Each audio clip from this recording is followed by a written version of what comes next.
ने जंगल के बीचों बीच एक पुराना बरगद का पेड़ खड़ा था। उसकी टहनियां आसमान को छूती थीं और उसकी जड़ें धरती में गहरे तक धंसी थीं। गांव वाले इसे मौत का पेड़ कहते थे। कारण था हर अमावस्या की रात जब चांद की रोशनी गायब हो जाती थी और अंधेरा जंगल को अपनी चादर में लपेट लेता था। उस रात उस बरगद के नीचे हमेशा कोई न कोई फांसी पर लटका मिलता। लेकिन बात जो सबसे रहस्यमयी थी वही है कि मरने वालों का कोई नामो निशान नहीं मिलता। न कोई पहचान, न कोई रिश्तेदार, न कोई कहानी, बस एक शव रस्सी के सहारे हवा में झूलता हुआ। गांव के लोग डरते थे। कोई उस पेड़ के पास दिन में भी जाने की हिम्मत नहीं करता था। बूढ़े बुजुर्ग कहते, वो पेड़ शापित है। उसकी जड़ों में कोई पुरानी आत्मा बसती है जो हर अमावस्या को अपनी भूख मिटाने के लिए एक जान लेती है। बच्चे तो रात में उस पेड़ का नाम लेने से भी कांपते थे। लेकिन एक नौजवान था, रघु, जो इन बातों पर हंसता था। ये सब अंधविश्वास है, वह कहता। मैं उस पेड़ के नीचे जाऊंगा और देखूंगा कि ये मौत का खेल क्या है। रघु गांव का सबसे नन्हा लेकिन सबसे निडर लड़का था। उसका दिल जिज्ञासा से भरा था। एक दिन जब अमावस्या की रात नजदीक आ रही थी, उसने ठान लिया कि वह इस रहस्य को सुलझाएगा। गांव वालों ने उसे रोकने की बहुत कोशिश की। उसकी मां ने रो रो कर मिन्नतें की, लेकिन रघु का इरादा पक्का था। उसने एक लालटेन, एक रस्सी और अपने दादाजी की पुरानी तलवार साथ ली और जंगल की ओर चल पड़ा। रात गहरी थी। जंगल में सन्नाटा ऐसा कि सांस की आवाज भी गूंजती थी। रघु की लालटेन की रोशनी में पेड़ों की परछाइयां नाच रही थीं। जैसे जैसे वह बरगद के पेड़ के करीब पहुंचा, हवा में ठंडक बढ़ने लगी। उसका दिल जोर जोर से धड़क रहा था, लेकिन वह रुका नहीं। आखिरकार वह उस पेड़ के नीचे पहुंच गया।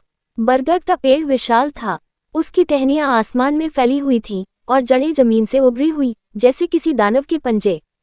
रघु ने आसपास देखा। कुछ भी असामान्य नहीं था। कोई लाश नहीं, कोई रस्सी नहीं। उसने सोचा शायद ये सब सचमुच अफवाह है। लेकिन तभी उसे एक हल्की सी सरसराहट सुनाई दी। उसने लालटेन ऊपर की और देखा कि पेड़ की एक मोटी डाल पर एक रस्सी लटक रही थी। रस्सी का फंदा हवा में हिल रहा था, जैसे किसी का इंतजार कर रहा हो। रघु का मन डर से कांप उठा, लेकिन उसने हिम्मत नहीं हारी। उसने तलवार निकाली और पेड़ के चारों ओर चक्कर लगाने लगा। तभी उसे जमीन पर कुछ निशान दिखे। वे निशान मानव पैरों के नहीं थे। वे किसी बड़े जानवर जैसे थे, लेकिन उनमें कुछ अजीब था। वे आधे अधूरे थे, जैसे कोई हवा में तैरता हुआ चला गया हो। अचानक हवा में एक ठंडी सांस जैसी चीज रघु के गाल को छू गई। उसने पीछे मुड़कर देखा, लेकिन वहां कोई नहीं था। उसकी लालटेन की रोशनी कमजोर पड़ने लगी। उसने लालटेन को हिलाया, लेकिन रोशनी और धीमी होती गई। तभी उसे पेड़ की जड़ों के बीच से एक हल्की सी आवाज सुनाई दी, जैसे कोई फुसफुसा रहा हो। आ जा। रघु ने तलवार को और मजबूती से पकड़ा। उसने आवाज की दिशा में कदम बढ़ाए। जड़ों के बीच एक गहरा गड्ढा था, जिसमें से हल्की सी नीली रोशनी निकल रही थी।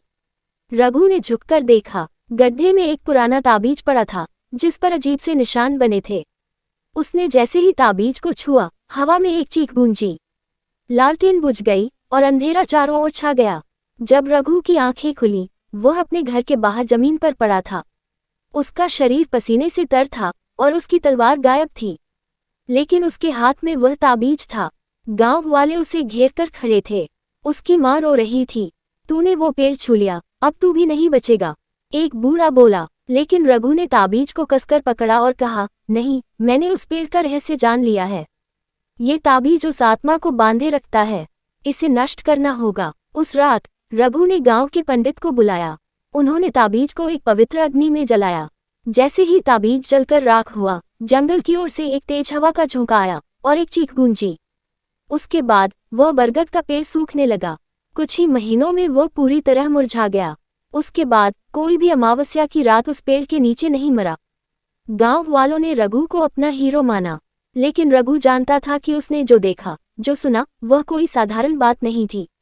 वह ताबीज, वह पेड़ और वह आत्मा, उनका रहस्य शायद कभी पूरी तरह न खुले।